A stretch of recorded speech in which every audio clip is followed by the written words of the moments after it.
नमस्कार, एसटीएस न्यूजमा स्वागत छ। म बिना शाही। समाचार सुरु गरौं आजका प्रमुख प्रसंगबाट।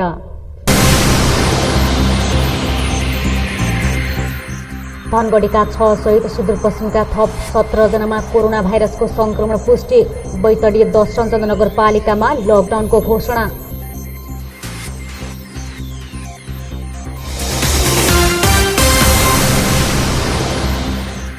मौसमले साथ दिँदा मह उत्पादनमा वृद्धि। किसानलाई भने माघ धान्नै कठिन। युवाहरूलाई मौरी पालन व्यवसायतर्फ आकर्षित गराउन प्रोत्साहनका कार्यक्रममा जोड। कैलाली सहित सुदूरपश्चिम भरका विद्यालयमा पठन पाठन सुरु। कोरोना संक्रमणको जोखिमप्रति शिक्षकहरूको चिन्ता।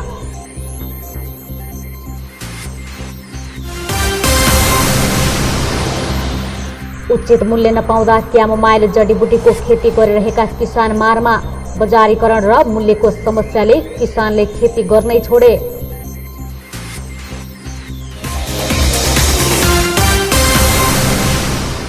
अब समाचार विस्तारमा। धनगढीका 6 सहित सुदूरपश्चिमका थप 17 जनामा कोरोना भाइरसको संक्रमण पुष्टि भएको छ। सेती प्रादेशिक अस्पताल प्रयोगशालामा पछिल्लो 24 घण्टामा 357 जनाको परीक्षण गर्दा थप 17 जनामा संक्रमण पुष्टि भएको सूचना अधिकारी दिलीप कुमार श्रेष्ठले जानकारी दिनुभयो। धनगढी उपमहानगरपालिकाका 6 जना र स्थानीय तह नखुलेका कैलालीकै 3 जनामा संक्रमण पुष्टि भएको छ। यस्तै कञ्चनपुरको शुक्लफाटा नगरपालिकाका 8 जनामा संक्रमण पुष्टि भएको सूचना अधिकारी श्रेष्ठले बताउनुभयो। डोटीका थप 5 जनामा कोरोना भाइरसको संक्रमण पुष्टि भएको छ। जिल्ला अस्पताल डोटीको प्रयोगशालामा पछिल्लो 24 घण्टामा 9 नमुना परीक्षण गर्दा 5 जनामा संक्रमण पुष्टि भएको अस्पतालले जनाएको छ। डोटीको सुलेखका 3 जना, दिपाल सिलगढी र सशस्त्र प्रहरी कार्यालयका 1 जनामा संक्रमण पुष्टि भएको छ।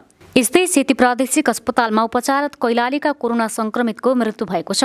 अस्पतालको कोभिड अस्थायी अस्पतालमा उपचाररत गोदावरी नगरपालिका 3 का 76 वर्षीय कोरोना संक्रमित पुरुषको मृत्यु भएको सूचना अधिकारी श्रेष्ठले जानकारी दिनुभयो।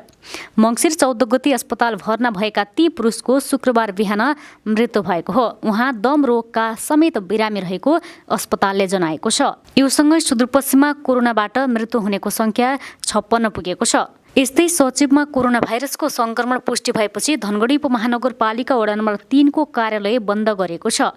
मङ्सिर 17 गते सेती प्रादेशिक अस्पतालको प्रयोगशालामा गरिएको परीक्षणमा सचिवलाई संक्रमण पुष्टि भएपछि वडा कार्यालय बन्द गरेको वडा अध्यक्ष बलबहादुर एयरले बताउनुभयो।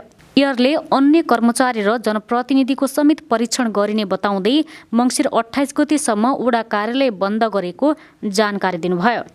यस्तै बेलौरी नगरपालिका कार्यालयमा अत्यावश्यक सेवा बाहेकका सेवा 1 साताका लागि बन्द गरिएको छ। उपप्रमुख चित्रकुमारी चौधरीलाई कोरोना भाइरसको संक्रमण पुष्टि भएपछि सेवा बन्द गर्ने निर्णय गरिएको हो। उपप्रमुख चौधरीको सम्पर्कमा आएका व्यक्तिहरूको स्वाब सङ्कलन गरी जाँच गर्नुपर्ने भएकोले नगरपालिका कार्यालय मङ्सिर 18 देखि 24 सम्म बन्द गर्ने निर्णय नगरपालिकाले जनाएको छ। उपप्रमुख चौधरीको सम्पर्कमा आएका व्यक्तिहरूको स्वाब सङ्कलन गरी जाँच गर्नुपर्ने भएकोले नगरपालिका कार्यालय मङ्सिर 18 गतेदेखि 24 सम्म सेवा बन्द गरिने नगरपालिकाले जनाएको छ। यस्तै वडा नम्बर 4, 5 र 6 का कार्यालय समेत बन्द गर्ने निर्णय गरिएको छ। कन्ट्र्याक्ट ट्रेसिङसँगै नगरपालिका कार्यालय सेनिटाइजर गर्न नगरपालिकाका कार्यालय र वडा कार्यालय बन्द गर्ने निर्णय गरिएको नगरपालिकाका प्रमुख प्रशासकीय अधिकृत खेम प्रसाद चौधरीले बताउनुभयो। यता बैतडी सदरमुकाम स्थित 10 रचन्द नगरपालिकामा लकडाउनको घोषणा गरेको छ। सदरमुकाममा कोरोना संक्रमण बढ्दै गएको भन्दै लकडाउनको घोषणा गरेको नगरपालिकाले जनाएको छ। नगरपालिकामा संक्रमण फैलन नदिन मङ्सिर 22 गतेसम्मका लागि लकडाउन गरेको नगरपालिकाले जनाएको छ। लकडाउनको अवधिभर वडा कार्यालय र नगरपालिकाका अत्यावश्यक सेवा बाहेकका सबै सेवा बन्द गर्ने जनाएको छ। यस्तै छोटो तथा लामो दूरीका सवारी साधन सञ्चालनमा रोक लगाइएको छ। यस्तै विद्यालय बन्द गर्नुका साथै भिडभाड हुने किसिमका सम्पूर्ण क्रियाकलापमा रोक लगाइएको छ। बैंक तथा वित्तीय संस्थाहरूले पनि हप्तामा 3 दिन आइतबार, मङ्गलबार र बिहीबार मात्रै सेवा प्रवाह गरिरहेका छन्। लकडाउनको अवधिमा औषधि पसल खोल्न र एम्बुलेन्स सञ्चालन गर्न पाइने नगरपालिकाले जनाएको छ। प्रतिकूल मौसमका कारण यस वर्ष महको उत्पादन बढेको मौरी पालक किसानहरूले बताएका छन्। उत्पादन बढे पनि माग भने धान्न नसकेको उनीहरूको भनाइ छ। कैलालीमा मात्रै वर्षेनी करिब 15 टन मह उत्पादन हुने भए पनि माग पूर्ति गर्न भने भारतबाट समेत मह आयात गर्नुपर्ने अवस्था रहेको छ। यस वर्ष मौसमले साथ दिँदा मह उत्पादनमा वृद्धि भएको छ।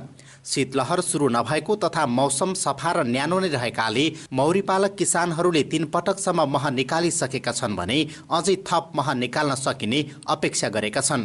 यस वर्ष मह उत्पादनमा वृद्धि भएका बेला माग पनि बढेको छ।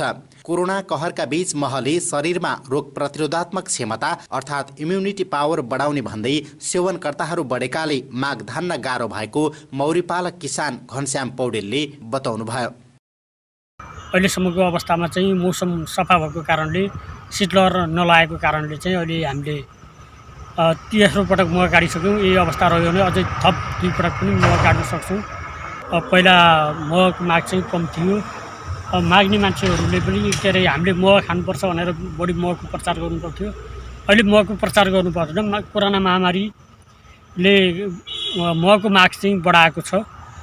पहिला मह खानुपर्छ, मह पनि खाने चिज हो र भन्ने जस्तो मान्ने मान्छेहरू अहिले चाहिँ मह खाएपछि विभिन्न रोगहरूसँग लड्न सक्ने क्षमता बढ्दो रहेछ, रोग प्रतिरोधात्मक क्षमता बढेर जाँदो रहेछ भन्ने कुराहरू बुझेका छन्। उसो त महको माग वर्षेनी बढ्दै जान थालेको हो। कृषि ज्ञान केन्द्र धनगढीका अनुसार जिल्लामा उत्पादन भएको महले मात्रै माग धान्न नसक्ने भएकाले भारतबाट समेत मह आयात गरिँदै आएको छ। जिल्लामा करिब 200 कृषकहरूले मौरी पालन व्यवसाय गरिरहेको र सरदर वार्षिक 15 टनसम्म मह उत्पादन भइरहेको ज्ञान केन्द्रका प्रमुख खगेन्द्र प्रसाद शर्मा बताउनुहुन्छ। कैलाली जिल्ला भन्दा बित्तिकै मान्छेहरूले तराई मात्रै बुझ्छन्, तर यहाँ केही चुरे पहाडसँग जोडिएका क्षेत्रहरू पनि छन्। त्यसकारणले मौरीको पनि सम्भावना छ र कैलाली जिल्ला तोरी खेतीको लागि पनि प्रसिद्ध जिल्ला भएको हुनाले यहाँ तोरीको खेती विगतदेखि नै राम्रो तरिकाले भइराखेका हुनाले मौरी पालन पनि त्योसँग जोडिएको छ। केही किसानहरू त्योसँग आबद्ध छन् र अहिलेसम्म हामीसँग उपलब्ध भएको तथ्याङ्क हेर्दाखेरि करिब 200 कृषक परिवार भनौँ न यसमा प्रत्यक्ष रूपमा मौरी पालनमा आबद्ध भएको भन्ने बुझिन्छ। हाम्रो तथ्याङ्कले अहिलेसम्म त्यो देखाउँछ। पहिलो लटमै भनौँ न, अहिले अब यो वर्षभरिको डाटा होइन कि अहिलेकै डाटा मात्र हेर्दाखेरि पनि 6000 किलोभन्दा बढी भनेको त 6 टनभन्दा बढी चाहिँ मह उत्पादन भइसकेको भन्ने रेकर्ड आएको छ र मलाई लाग्छ कम्तीमा यति नै अझै हाम्रो यो वर्ष र वर्षभरिको कुरा गर्दाखेरि 12 देखि 15 टन जतिको कम्तीमा पनि त्यति चाहिँ उत्पादन हुन्छ भन्ने अनुमान गर्न सकिन्छ। नेपाली बजारमा महको माग धान्न तथा नेपाली युवाहरूलाई मौरी पालन व्यवसायतर्फ आकर्षित गरी आर्थिक उपार्जनमा सक्षम बनाउनु पर्ने आवश्यकता महसुस गरिएको छ। मौरी पालन व्यवसायलाई थप व्यवस्थित र प्रवर्धन गर्दै उत्पादनसँगै स्वरोजगार सिर्जना गर्न विभिन्न सहयोग हस्तान्तरण, तालिम, गोष्ठी तथा प्रोत्साहनका कार्यक्रम सञ्चालन गरिरहेको ज्ञान केन्द्रका प्रमुख शर्माको भनाइ छ। उत्पादन नै बढाउने भनेर मौरीको घार वितरण गर्ने, गोला वितरण गर्ने, तालिमहरू दिने होइन। यहाँसम्म कि केही ठाउँमा मह प्रशोधन पनि अब गर्नुपर्छ, प्रशोधनमा सपोर्ट गर्नुपर्छ भनेर अरू पनि विभिन्न सरकारवाला निकायहरूको सहयोगमा खास गरेर अहिले उदाहरणको लागि भन्नुपर्दा मसुरियामा चाहिँ हामीले मह प्रशोधन केन्द्र नै भनेर एउटा सहकारीलाई सहयोग गरेका थियौँ। मेसिनरीहरू भवन बनाउनको लागि सहयोग गरेका थियौँ होइन। र अहिले आएर चाहिँ अब हाम्रो सोचमा के आएको छ भने अब हामीले सधैँ घार मात्रै गोला मात्रै बाँडेर हुँदैन, बरु अब उत्पादन बढाउनको लागि उहाँहरूलाई एउटा भनौँ न साँच्चै उत्पादन गर्ने किसानहरूलाई नै प्रत्यक्ष रूपमा सहयोग पुगोस्। बिचमा कोही भनौँ न त्यसरी खालि एउटा घार देखाएर त्यतिकै बिचौलियाको रूपमा मतलब फाइदा लिन नसकुन् भनेर साँच्चै उत्पादन जसले गरिरहेछन् उहाँहरूको हामीले प्रत्यक्ष गएर हेरेर उहाँहरूको रेकर्ड पनि हेरेर होइन र उनीहरूले मह काट्दाखेरि पनि हेरेर सबै डाटाको आधारमा उहाँहरूले उत्पादन गरेपछि जति उत्पादन गर्नुभयो त्यसमा प्रति किलो 50 रुपियाँका दरले उहाँहरूलाई हामीले एउटा पुरस्कार जस्तो दिने भन्ने यो वर्षको चाहिँ कार्यक्रम छ। त्यसैको लागि मैले अघि नै भने हामीहरू 1-2 महिना लगभग थालिसक्यो, त्यसलाई हामी घुमिरहेछौँ, हेरिरहेछौँ उहाँहरूको माग अनुसार होइन। तराई क्षेत्रमा मौरी पालनका लागि तोरी खेती बाहेकका अन्य सिजनल र आवश्यक फलफुल जन्य कृषि उत्पादन नहुँदा चुनौती भने बढेको देखिन्छ, जसका कारण मौरी बोकेर एक ठाउँबाट अर्को ठाउँमा जानुपर्ने समस्या थप जटिल बन्दै गएको कृषकहरू बताउँछन्। सम्भावित समस्यालाई मध्यनजर गर्दै मौरी पालन व्यवसाय सञ्चालन गर्न सके मनक्के आम्दानी गर्न सकिने अवस्था देखिन्छ। लोकु सिंह ठाकुरी, STS न्यूज, धनगढी। मङ्सिर 7 गतेदेखि कैलाली सहित सुदूरपश्चिम भरका विद्यालयमा पठन पाठन सुरु गरेको छ। तर कोरोना भाइरस संक्रमणको जोखिम कायमै रहेको भन्दै शिक्षकहरूले चिन्ता व्यक्त गर्न थालेका छन्। विद्यालयमा विद्यार्थी र शिक्षकहरूले आवश्यक मास्क र सेनिटाइजरको प्रयोग गरे पनि विद्यार्थी बीच भौतिक दूरी कायम गर्न चुनौती थपेकोले कोरोनाको जोखिम बढेको हो। स्वास्थ्यकर्मीहरूले कोरोना भाइरस फैलिन नदिन केटाकेटीहरूलाई आवश्यक रूपमा एक आपसमा भौतिक दूरी कायम गराउन तर्फ जोड दिँदै आएका छन्। तर विद्यालयमा एक कक्षामा 20 जना विद्यार्थी बसाउनु पर्दा त्यसलाई भौतिक दूरी कायम गर्न समस्या भइरहेको राष्ट्रिय माध्यमिक विद्यालयका प्रधानाध्यापक नवराज पाण्डेले बताउनुभयो। कोरोना कहर छ। कोरोना कहर हुँदै पनि थर्मल गनको प्रयोग, आवश्यक स्वास्थ्य सुरक्षाको मापदण्डको परिधिभित्र रहेर हामीहरूले शिक्षालाई अगाडि बढायौँ र सिकाइ क्रियाकलापलाई अगाडि बढाउन सक्यौँ र बढाइरहेछौँ पनि।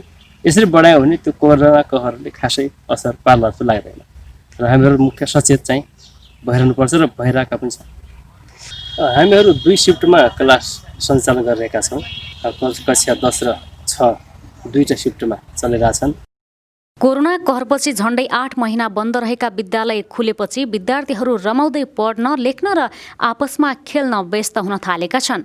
विद्यालयमा संक्रमण नहोस् भनेर स्वास्थ्य सुरक्षाका मापदण्ड अपनाइएको नवदुर्गा माध्यमिक विद्यालयका सहायक प्रधानाध्यापक रबिन पातरीले बताउनुभयो।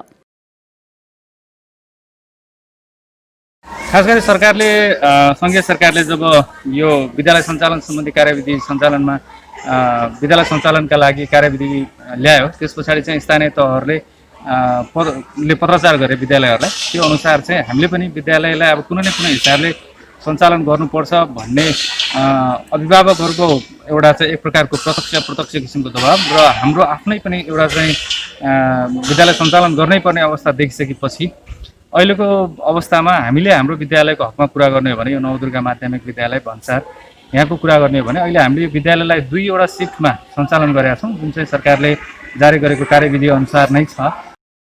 अनिवार्य मास्क लगाउने, एक बेन्चमा 2 जना मात्रै बस्ने र कक्षाकोठा हरेक दिन सेनिटाइज गरेर विद्यालय सञ्चालन गर्दै आएको शिक्षकहरू बताउँछन्। लामो समयपछि विद्यालय जान पाउँदा विद्यार्थीहरू खुसी भएका छन्। मलाई स्कुल धेरै पटक पछि लागेर त खुसी नै लागेको छ र स्कुलमा पनि सबैको नियम पालना पनि गरिरहेको छ। सर्वप्रथम त हामी गेटबाट आउँदा हाम्रो क्लिनिकल थर्मोमिटरले हाम्रो तापक्रम नापिएको छ। त्यसपछि नलकामा हात साबुन पानीले हात धोएर सेनिटाइजर लगाएर क्लासभित्र दूरी कायम गर्दै गएको छौँ र क्लासमा पनि एक बेन्चमा दूरी कायम गरेर 2 जना बसेका छौँ र बाहिर पनि दूरी नै कायम गरेर बसिरहेका छौँ। कोरोनाको कारण लामो समय विद्यालय बन्द गर्नुपर्दा शैक्षिक क्षेत्रको क्षति भएको बारे सर्वत्र चिन्ता गरिएको छ। तर विद्यालय सुचारू भएपछि कोरोना आगलागी झै फैलने पो हो कि भन्ने चिन्ता बढेको छ। तसर्थ कोरोनाबाट बच्न र बचाउन विद्यालय र कलेजमा आवश्यक सावधानी अपनाउन जरुरी छ। कैलाली जिल्लामा सञ्चालित सहकारीले मल आपूर्तिको माग गर्दै सुदूरपश्चिम प्रदेश सरकारका कृषि मन्त्री विनिता चौधरीलाई ज्ञापन पत्र बुझाएका छन्।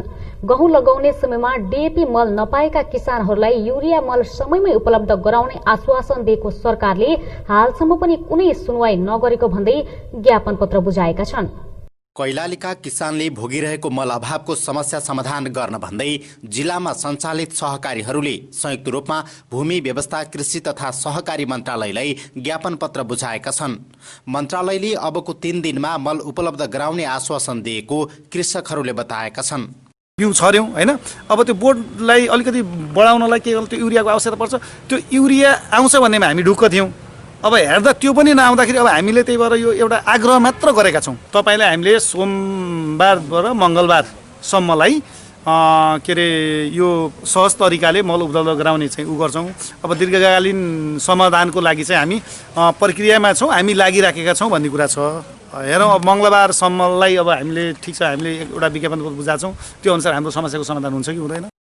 कैलालीका किसानले मलका लागि वर्षेनी भोगिरहेका समस्यामा सरकारवालाहरूले चासो नदिएकाले ध्यानाकर्षण गराउनु परेको र केही दिनमा मल प्राप्त हुने आश्वासन दिएकाले आश्वासन पूरा नभए थप आन्दोलनका कार्यक्रमका लागि छलफल गर्ने सहकारीहरूले बताएका छन्। खेतीपातीको अवस्थामा समयमै कृषकले मल नपाएको परिस्थितिका कारणले गर्दा कृषकहरूको एउटा गुनासा र समस्या हामी कहाँ बारम्बार आइराख्ने र हामी सहकारीका प्रतिनिधिहरू चाहिँ यो कृषि सामग्री कम्पनी लिमिटेडमा आउँदा पनि हप्तौँ दिनसम्म मल नपाउँदाखेरि लाइनमा बस्दाखेरि हामीलाई जटिल एकदम गाह्रो भयो। ल नजिकको त साथीहरू बिहान आउँछ दिनभरि बस्छ साँझ फर्किन्छ, तर टाढाको सहकारी साथीहरू चाहिँ ती 3-4 दिनसम्म बसिराख्नु भएको छ। यसले के देखाउँछ भने तपाईँ हामी जो सहकारीका प्रतिनिधि साथीहरू छौँ झन्डै 93-94 जनाको सहकारी संस्थाहरूको दर्ता भइसकेको छ, उहाँहरूले पाउनुपर्ने गरी दर्ता भएका छन् मल पाउँछ भनेर। उहाँ हामी हेर्छौँ हामी मङ्गलबारसम्म, सम्भवतः मङ्गलबारसम्म हामी आशा गरौँ यदि समयमै मललाई सही टाइममा उपलब्ध गराउन सकेन भने हामीले सम्भवतः यो सहकारी क्षेत्रका आम बुद्धिजीवी यसका शुभचिन्तक जति पनि छौँ हामी यसलाई नयाँ रूपले र हामी एकपटक छलफल गरेर यस विषयमा हामीले एउटा आगामी रणनीति तयार गर्ने एउटा सोच बनाएका छौँ। तर यता सुदूरपश्चिम प्रदेश सरकारकी कृषि मन्त्री विनिता चौधरीले भने प्रदेशको कोटाभन्दा बढी मल आयात हुँदा समेत नपुगेको भन्दै वितरण प्रणालीलाई सुधार गर्नुपर्ने बताउनुहुन्छ।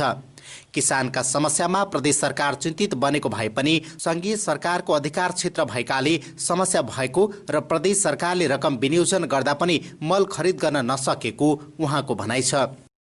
हाम्रो देशमा उत्पादन नभइसकेपछि जस्तै मानौँ प्रदेश सरकारसँग बजेट हुँदै पनि हामी किन्न नसकेको अवस्थाहरू छ। यो स्वाभाविक हो, किनभने यदि यही नै उत्पादन भएको भए त हाम्रो प्रदेशमा कति छ त हैन, आवश्यकताहरू कति हो त्यो अनुसार हामी समयमा जस्तै मानौँ अब किनेर ल्याउँथ्यौँ, त्यो छैन। किनभने संघीय सरकारबाट चाहिँ अब टेन्डर हुने हैन, त्यो हुने अब प्रक्रियाहरू त्यहाँबाट हो, प्रदेश सरकारबाट होइन। र जुन नेपालमा आइसकेपछि प्रदेश सरकारले ल्याउने पहलै गरेका छैन भन्ने होइन, प्रदेश सरकारले जस्तै मानौँ यहाँ भित्रिसकेपछि कतिसम्म ल्याउन सकिन्छ होइन। अब जस्तै मानौँ हाम्रो कोटा हो, कोटाभन्दा ओभर चाहिँ हामी ल्याएका छौँ। जोसँग रुपियाँ छ त्यो मान्छेले जुन 10-12 जनालाई पुग्ने होइन, साना किसानलाई पुग्ने जुन युरियाहरू मलहरू एउटा किसानले मात्र स्टक राखेको छ घरमा, अनि त्यति 10-12 जना किसान त एकै किसानले वञ्चित पार्यो नि त। त्यसपछि अर्को गरिएको छ, त्यो भइसकेपछि कोटा त त्यति आयो होइन। हामीले जस्तै धान सिजनको लागि पनि राखिदियो भने त त्यो भयो नि त समस्या। त्यसपछि फेरि अर्को कोटा त जस्तै धानको सिजनको लागि त फरकै कोटा आउँछ होइन। अब कति हो, अब यो चिज हामीले जस्तै मानौँ सहकारी पनि त्यसमा चाहिँ एकदमै ध्यान दिएर जानुपर्ने जरुरी छ। प्रदेशमा मल आपूर्तिको जिम्मा पाएको साल ट्रेडिङ कर्पोरेसन र कृषि सामग्री केन्द्र लिमिटेडको उदासीनताका कारण समयमै मल आयात हुन नसकेको कृषकहरूको आरोप रहेको छ। आयातकर्ताहरूले भने बाहिरबाट मल ल्याउनु पर्ने बाध्यता र ढुवानीको समस्याका कारण यस्तो अवस्था आएको जिकिर गर्दै आएका छन्।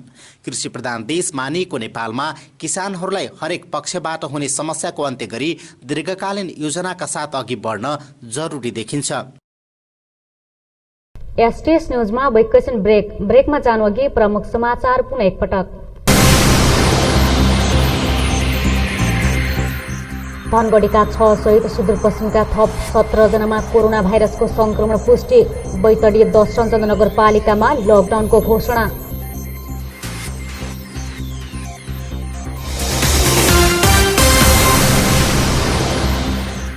मौसमले साथ दिँदा मह उत्पादनमा वृद्धि। किसानलाई भने माघ धान्नै कठिन। युवाहरूलाई मौरी पालन व्यवसायतर्फ आकर्षित गराउन प्रोत्साहनका कार्यक्रममा जोड।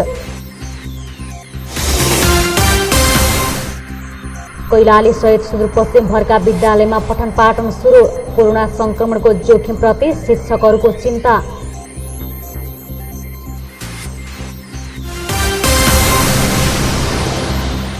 उचित मूल्य नपाउँदा क्यामोमाइल जडीबुटीको खेती गरिरहेका किसान मारमा। बजारीकरण र मूल्यको समस्याले किसानले खेती गर्नै छोडे।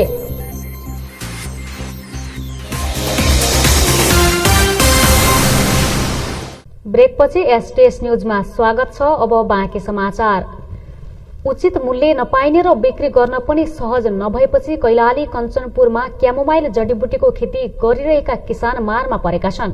बजारीकरण र मूल्यको समस्याले विगतमा क्यामोमाइल खेती गरेका कतिपय किसानले अहिले यो जडीबुटीको खेती गर्न छोडेका छन्। कञ्चनपुरको पुनर्वास नगरपालिका 11 अमर बस्तीमा विगतमा क्यामोमाइल खेती गर्ने धेरै किसानले हिजो आज क्यामोमाइल खेती गर्न छाडेका छन्। मरगी आमदानी हुने भएपछि क्यामोमाइल खेतीमा आकर्षण भएका किसान उत्पादन गरेको तेल बिक्री नहुने र उचित मूल्य नपाइने भएपछि अहिले खेती गर्नै छाडेको बताउँछन्। क्यामोमाइल खेतीको सट्टा किसानहरू गहुँ खेती गर्न थालेका हुन्। क्यामोमाइलको प्रशोधित तेल बिक्री गर्नका लागि व्यापारी खोज्न किसानले निकै भौतारिनुपर्ने समस्या रहेको एकजना किसान मानबहादुर चौधरीले बताउनुभयो। धेरैले काम गर्न छोडे क्यामोमाइल खेतीको। अब के कारण मलाई लाग्छ के होला भने जुन क्यामोमाइल खेती पहिला चाहिँ अत्याधिक मूल्य बढाए व्यापारीहरूले, लोभ देखाए। अब त्यसपछि यस उत्पादन अत्याधिक उत्पादन भइसकेपछि त्यसको रेट पनि एकदम डाउन भयो अनि व्यापारीले किन्न पनि अब त्यति किन्दिएनन्। धेरैजसो किसानहरूको तेल चाहिँ घरमै अहिले राखिराखेका छन् बिक्री नभएर, त्यसकारण चाहिँ अब छोडेका हुन्। बिचौलिया मार्फत आउने व्यापारीले थोरै मूल्यमा तेल खरिद गर्न थालेपछि किसान मारमा परेका छन्। तेल प्रशोधन गर्दासम्मको लागत र मेहनतको खर्च समेत उठाउन मुस्किल भएको अर्का किसान राजकुमार चौधरीले बताउनुभयो। प्रति लिटर 55,000 रुपैयाँमा बिक्री हुने तेल मूल्य घटेर 25,000मा किनबेच हुन थालेको उहाँले बताउनुभयो। यो हामीले सुरु गर्दाखेरि अब अलि महँगो छ भनेर उ गर्यो संस्थाले। अनि उ गर्दाखेरि अब सुरुमा बेच्दाखेरि 55,000 60,000 रुपियाँ लिटर बिक्री हुन्छ भनेर भन्यो। हामीलाई अब बिउ पनि फ्रीमै दियो। हामीले त जग्गा तयार गर्यौँ, सबै गरेर मेहनत गरियो, सिँचाइ गरियो, मलजल सबै हालियो। तर बिक्री गर्दाखेरि चाहिँ अब महँगो भनेर भने पनि बिक्री गर्दाखेरि 22,000मा 25,000मा 25,000सम्ममा लिने भन्यो। तर त्यति चाहिँ नलिएर अब मैले नै गर्दाखेरि मैले 10 कट्ठामा गरेको थिएँ। 10 कट्ठामा मेरो चाहिँ 270 ग्राम निस्किएको थियो एमएल। 270 एमएलमा पनि अब 25,000को दरमा लिने भनेर भन्यो। तर अहिलेसम्म 2 वर्ष भइसक्यो, त्यसको रकम हामीले पाएको छैनौँ। मूल्य नपाइने र बिक्री गर्न समस्या हुने भएपछि कैलाली कञ्चनपुरमा थुप्रै किसानले क्यामोमाइल खेती विस्थापित गरेका छन्। यस वर्ष पनि क्यामोमाइल खेती सुरु गर्ने बेला किसानले सुरसार गरेका छैनन्। क्यामोमाइलको तेल भारत निर्यात हुने गरेको छ। भारतले केही समय नेपालबाट क्यामोमाइल तेलको आयात अघोषित रूपमा रोकेको थियो। कैलाली कञ्चनपुरमा जडीबुटी खेतीको धेरै सम्भावना छ, तर मूल्य बजारीकरण जस्ता समस्याले सम्भावना अनुसार किसानहरू अझै पनि जडीबुटी खेतीतर्फ आकर्षित हुन सकेका छैनन्।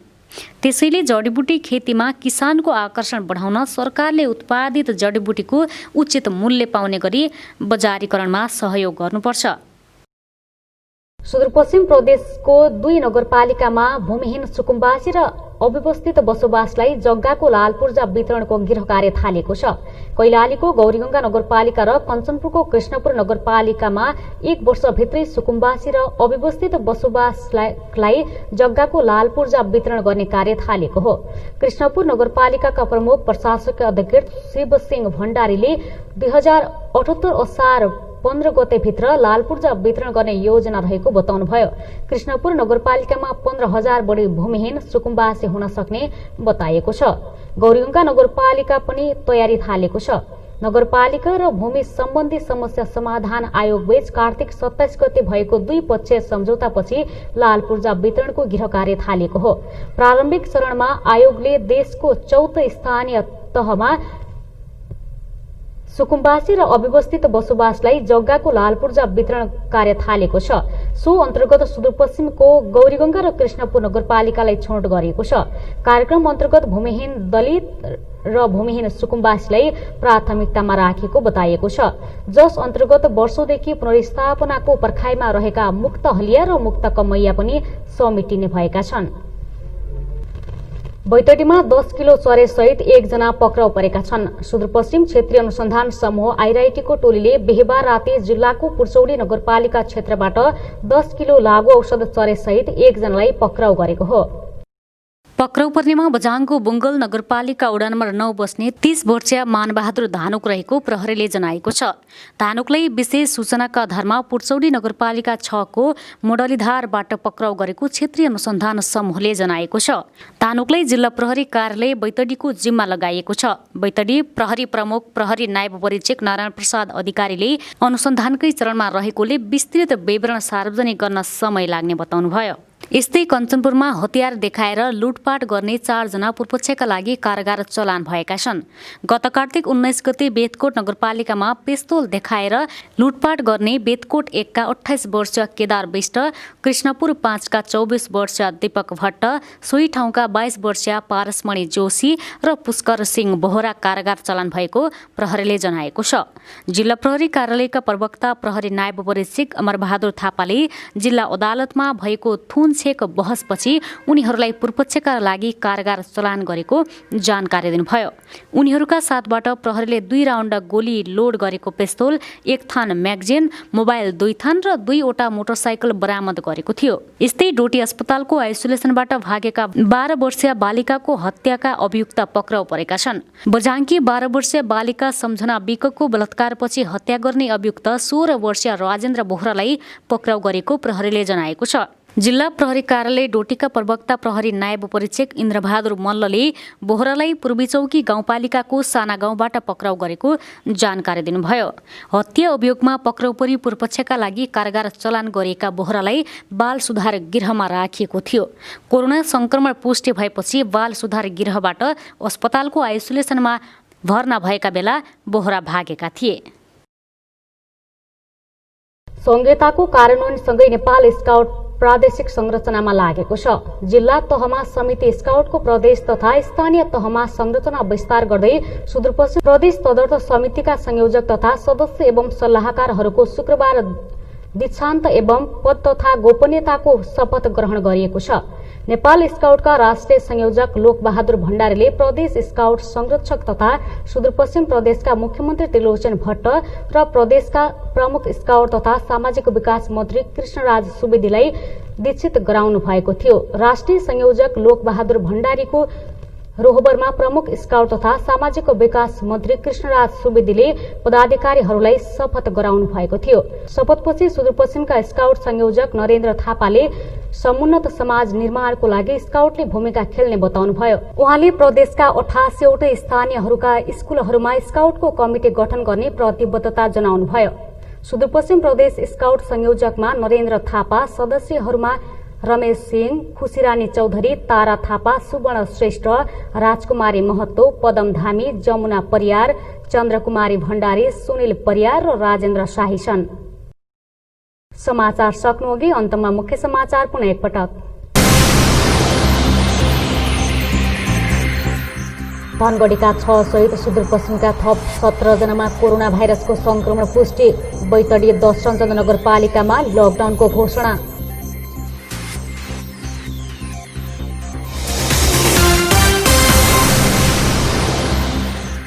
मौसमले साथ दिँदा मह उत्पादनमा वृद्धि। किसानलाई भने माघ धान्नै कठिन। युवाहरूलाई मौरी पालन व्यवसायतर्फ आकर्षित गराउन प्रोत्साहनका कार्यक्रममा जोड। कैलाली सहित सुदूरपश्चिम भरका विद्यालयमा पठन पाठन सुरु। कोरोना संक्रमणको जोखिमप्रति शिक्षकहरूको चिन्ता।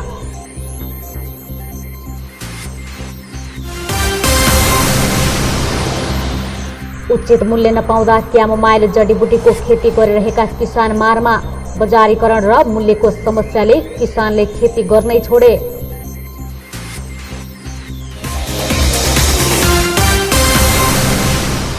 हस्त अहिलेलाई समाचार सकियो। हामी सबैलाई बिदा दिनुहोस्। नमस्कार।